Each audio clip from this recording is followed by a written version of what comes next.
Hello, dear mothers. Thank you so much for tuning in. Today I'm going to address a question about what to do when your child hits and kicks. And to begin, I want to just talk a little bit about some theory. And there's some emerging theories based on attachment research and relationship and connection and what helps develop it, and also how mammals tend to learn best. So, glad you're tuning in. So the way that mammals tend to learn best isn't by verbiage or vocalization, but by modeling. Modeling is the most powerful learning tool for mammals. So when we intervene when a child is acting aggressively, matters greatly. And the cool thing is that we have the power to transform our little kids' lives by the way that we intervene when our children act aggressively. So it's a really beautiful and wonderful opportunity. It also puts a little bit of pressure on us and can feel a little daunting and overwhelming. So I just want to share some possibilities with you. And as always, see what works for you and what doesn't. So Dan Siegel is an interpersonal neurobiologist, and he has a little map of the brain that looks like this. So if I were to plot my brain out of my head and put it in my hand, it would look something like this, roughly. And up here in the front, behind the eyes and the forehead, right here, where my knuckles are, is the prefrontal cortex, and that's the higher order thinking brain. And then if I were to open my fingers up, near the nail bed of my thumb, kind of near the middle of the brain, is the area of the limbic system.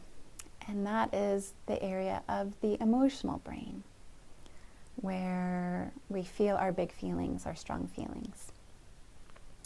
And there are, over time, as we age, there are little bridges or neural connections that grow between our prefrontal cortex and our feeling center, our limbic brain. When babies come into the world, they have fully fledged limbic systems. Their limbic systems, their emotional centers, are pretty well developed. They come out into the world able to fully cry. It's one of the first things they do. So they have a lot of feeling very early on in their little lives. They don't have a lot of pruning yet and connections developed in their prefrontal cortex. That takes a long time to develop. And in fact, the prefrontal cortex, the higher order thinking part of the brain, and also the part of the brain that helps us regulate our feelings, isn't fully developed until we're 25 years old. And it takes lots and lots of learning and modeling to help us develop that part of our brain really well. The cool thing is that we as the parent can help model to our children how to regulate our feelings. That's also the challenging things, because in working with moms over the past decade, I found that that's one of the hardest things to do. And moms report again and again that that's one of the most draining things, one of the hardest things, one of the most taxing things about being home all day with the kids is managing those emotional moments that the moms have as a result of their child's emotional lives. So it's very taxing, it's very challenging, it's helpful to be really kind to ourselves around this, and it's really important that we begin to notice not only the emotions that our child is having and they're kicking and hitting, but also what's happening inside our own minds and bodies and hearts. Self-regulation, emotional regulation begins with self-awareness and self-understanding. So when our child is bristling with frustration, kicking and hitting, because of something called mirror neurons, we're going to feel those impulses get activated in us. It's just a natural response that happens from human to human, and it brings us together, it helps connect us, but it can also be very, very challenging and overwhelming. So mom is calm, child starts hitting and kicking, mom suddenly starts to lose her stuff. But with practice, mom can notice that she's starting to lose her stuff and find ways to stay more calm and confident. And this process of getting a little bit triggered and then being able to regulate oneself deeply benefits the child over time. Their little bodies and brains and minds will absorb this process of mama being bristled and triggered and learning how to regulate herself in that, and feeling a little triggered again but regulating, and feeling a little triggered again but regulating. So this will lay down beautiful railroad tracks in the little kid's mind and body to be able to regulate themselves better as they age. It's a powerful learning process. Oh, mostly unspoken, very nonverbal. We can add words onto this process. So when mom is triggered, she might say, "Stop that right now. I told you to stop hitting. I told you once, I told you twice, stop right now." So that's what it might sound like in terms of words when mom is bristling too. If mom was more steady, it might sound like this. "I'm not going to let you hit, sweetie. Nope. Whoop. No hitting. Whoop. Nope. Got to catch that little foot. Nope. No kicking." So there's very few words. The first time I spoke, there was a lot more verbiage. The second time I spoke, there was a lot less verbiage. Maybe one blanket statement: "I'm not going to let you hit. I'm not going to let you kick." And I recommend us taking ownership of that. When a child starts hitting and kicking, they are sending us a signal that they've flipped their lids, that their prefrontal cortex is now even farther away from their limbic brain, which doesn't really happen, but that's kind of what it feels like. And what is happening is that that information highway between the higher order brain and the limbic brain is now not so available, because most of the blood and energy flow is leaving the prefrontal cortex and flooding the limbic brain. So the child no longer has access to their regulatory system. So instead of blaming them and shaming them and raising our voices at them, which just causes more flooding in their limbic brain, it's very helpful to regulate ourselves, regulate our own bodies, manage our voices, manage our facial expressions, all of the nonverbal signals, soften our bodies. I like to use the phrase, instead of trying harder, try softer, and come close to the child. Establish a connection with the child. Search for the child's eyes gently and say confidently, "Nope, I'm not going to let you hit. I'm the one in charge," is the message. "I know what's happening here," is the message. "I know that you've lost your ability to control yourself in this moment, and I know just what to do. I can come close, I can stay calm, I can relax my muscles, and I can set a gentle, loving limit with a warm, confident smile. Nope, I'm not going to let you hit. Nope, I'm not going to let you kick." And then after that, after you say it once or twice, "Nope, whoop, I gotcha. Nope," and they keep hitting. "Oh."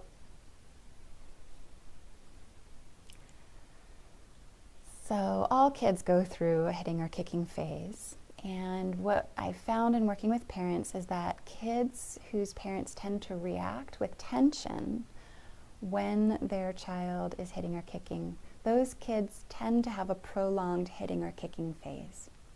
So tension might look like this. "Ah, when are you ever going to stop hitting and kicking? I told you no." It could look like an exasperated, which is the first one, or a very fierce and intense kind of shaming look. Harsh sounds. Both of those add tension into an already tense and tight spot in the child. So this also turns to what I call the tension theory. And it comes from about 25 years of anecdotal evidence that Patty Whiffler has observed. I call it tension theory because she's found that kids tend to kind of build tension in their bodies. And the two best ways she's found to help release that tension is through laughter and through crying, really good, long, supported crying. What most parents do when their kids start hitting or kicking or crying is try to shut down the crying. And what that does, if we look at this tension model, is it keeps the tension inside the child. So let's say we send the child to their room. Because the child doesn't have the support they need to release those deeper feelings, the crying will likely stop once they get into the room or very soon after. And that tension stays stuck inside. If we yell or shame the child might stop crying immediately out of fear. Or if the crying continues, it will tend to be a little bit more of a whimper rather than a full-fledged cry, which tends to get more tension out. And also, if we've just yelled at them and berated them for crying or for whatever they're doing, their whimper that they're able to get to, which is not as good as a fully fledged cry in terms of releasing tension, their whimper will be unsupported. So they won't have the benefit of having a loving container for their crying. They won't have the benefit of having a mother or father or caretaker there who can feel the bristling of those feelings and regulate. Feel the bristling of that anger or frustration or uneasiness and regulate themselves. This is deep, visceral modeling of emotional regulation that we give our kids when we can stay calm and close as they're having a big upset. So what I recommend is not to send the child away if they're kicking or hitting, or to yell at them if they're kicking or hitting, to not even raise our voice even a little bit, but instead to stay calm, come close. Instead of trying harder, try softer, soft voice, warm face, soft body, regulating ourselves in the moment as the child is hitting and kicking and setting a clear limit. Limits are so important. Setting a clear limit. Not that the child will stop the first time you say, I'm not going to let you do that. Trust that the child will hit 2, 3, 4, maybe even 5 more times. And each time, greet it calmly. Whoop. Nope. I gotcha. I'm going to keep you safe. My responsibility. My lid hasn't been flipped.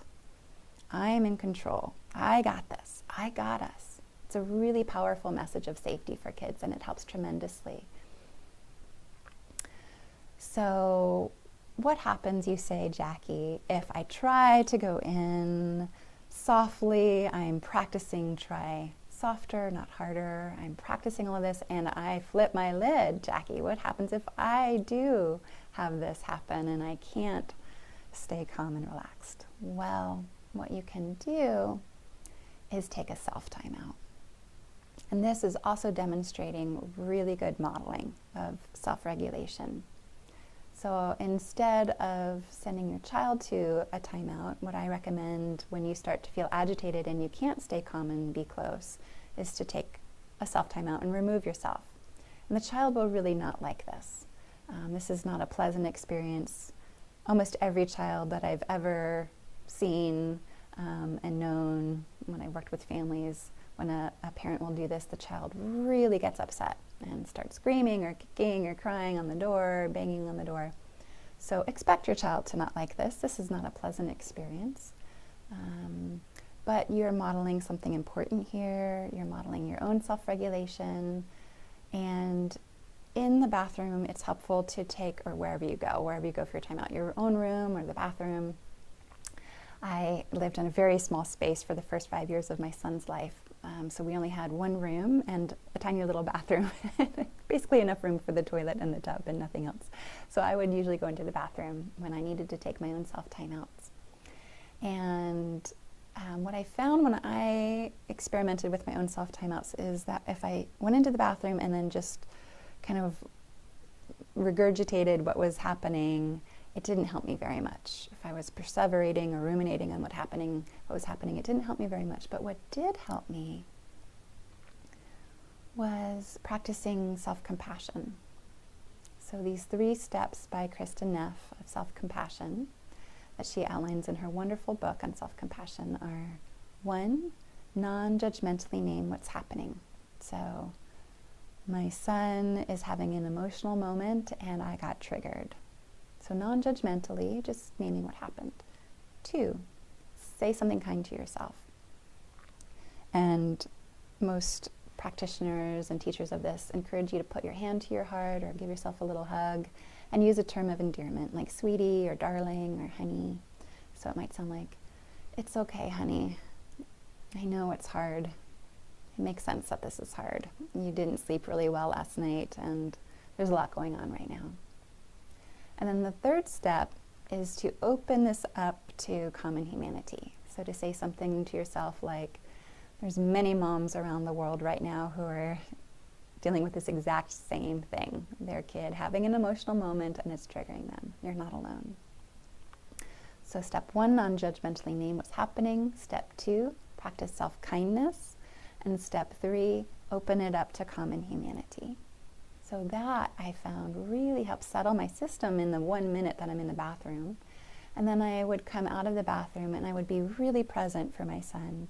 I'd come down to his level and I would really be able to be present with him for his upset about me going into the bathroom. So now it's shifted. Whatever he was upset about before has shifted to being really upset that I went into the bathroom. So I'd come down to his level and I'd be really present for him and I'd say, that was hard for you, huh? You didn't want me to go in the bathroom.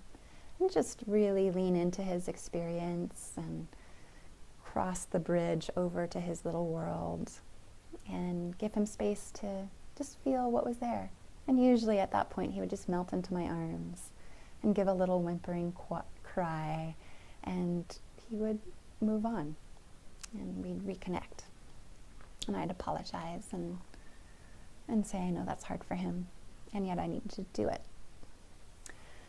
So that's what I would recommend if you feel like you're flipping your lid or about to flip your lid. Please don't, I really beseech you not to stay close to your child if you're starting to get angry. I like to say, if you're feeling angry, that's not a time to touch your child. So if you're starting to feel angry, I encourage you to leave the room and take a self-timeout if you're about to flip your lid. Preferably before you flip your lid so you don't act out from that anger unconsciously. Self-regulation techniques that our little kiddos will learn from us by us doing them in front of them. Okay? So some moms say, well, what happens if my kid is kicking so hard that it's going to hurt me? Or what if I'm pregnant and my kid is hurting me? So I'm going to grab a little object here. What I like to say is, is to take a really good firm pillow and put it between you and the child and say, I'm not going to let you hurt me, but you can hit the pillow. So it's still, I'm the one in charge. I am the one containing the situation. I'm not going to let you do this. I'm not going to let you hit me, but you can hit the pillow. And then you can even become a little playful with it, because laughter helps, not just kicking and hitting, but laughter helps. So, whoa, whoa, you hit the middle of it. Whoa, you hit the edge. Whoa, the bottom. Oh my gosh, I bet you can't make this come closer to me by hitting it. Oh, you did. You made it come closer. Let's see if you can do it again. And then just turn it into a little bit of a game. So you're transforming the energy of the child.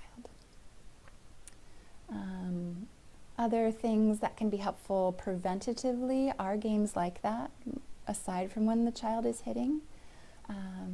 To help manage aggression, what's really, really helpful is conscious roughhousing. And I say conscious roughhousing because we're engaging in roughhousing for the purpose of helping kids to develop management of their aggressive impulses. When you watch animals in the wild play, you notice that when they play and they bite each other's necks, they don't draw blood. They are holding back their deepest, fullest attack in honor of the play, in support of the play. So it's a very wise experience. So we, as the parent, will hold back a lot of our power in the roughhousing experience. We're modeling morality with that. We're modeling our own management of aggression. Our own aggressive impulses are being modulated. And our child will practice modulating their aggressive impulses. And if they hit a little too hard, we can say, oop, can't let you hit that hard. Or, oop, no kicking. You can push this way, but no punching in the face.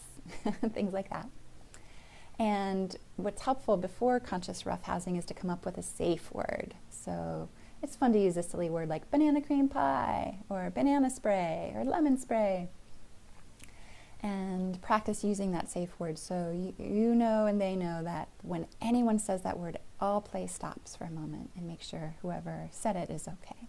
And then the play can continue. So practicing with a safety word so nothing gets too out of control.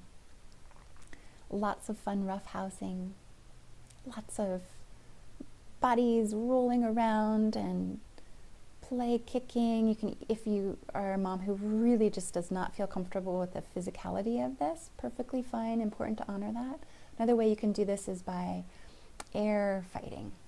So the kid does air punches and you pretend to go back. And then you clumsily stand back up and brush yourself off and say, okay, I can handle this next one, and then whoa! So lots of overreaction to the air punches can be fun, and that's also helping the child to modulate their aggressive impulses because they're not actually hitting you, they're hitting the air. So they're stopping before they get to you. So that's another way to play. And then if you really don't want to be touched and the child touches you, you can say, whoop, let's pause, lemon spray or banana cream pie, no touching. Okay, let's continue the play. So this is something that we find with animals in the wild. If something does happen in the play that the adult animal doesn't appreciate, they'll give a little hiss or something, but then the play continues. So there's a little bit of a interaction or teaching or acknowledgement that I didn't like that, and then the play continues. So we can gain some wisdom, we can learn from these animal bodies that's really effective in training the young mammals to play well together, is acknowledging it and continuing the play, not separating so much that the play stops or hitting so hard that the play stops and the relationship is cut off. The relationship is sustained, there's a little acknowledgement, and there's a continuation. So that's what I would recommend. Preventatively, lots of fun roughhousing, lots of interaction with some containment around it. So it's conscious with safety words and also knowing your own limits and what you can tolerate as a parent. There's a great book on this called The Art of Roughhousing by Larry Cohen. I highly recommend his work. And if you want to read more about the art of setting limits around hitting and kicking in this way, I encourage you to look up the words hand-in-hand parenting. And on their website, do a search for hitting and kicking, and you'll find lots of great anecdotes around this. I found nothing more helpful than this kind of calm, confident intervention.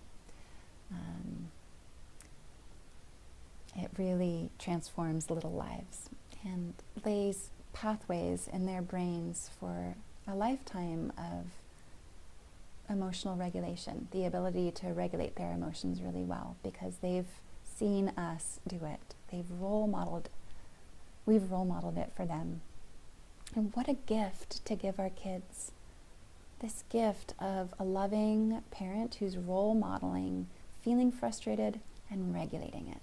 Not just so detached from their feelings that they never feel frustrated and never seem, to get agitated at all, but a parent who does feel agitated and can regulate it, who does feel a little bit overwhelmed and can ground themselves. That's a true gift to our kids. So when they're hitting and kicking, we'll get a little bit agitated and then we can find our center. Our emotional anchor gets dropped down and we can be the safe harbor that our child's storm crashes into. And when there's a kick, whoop, I'm not going to let you hit me. And there's another kick, whoop, nope. And another hit, I gotcha. So we can be, as Susan Stifelman says, the calm, confident captain of the ship in our child's life. take good care, enjoy experimenting, see what works for you, take what works for you and leave the rest. You and your own good thinking are what matters most. Blessings.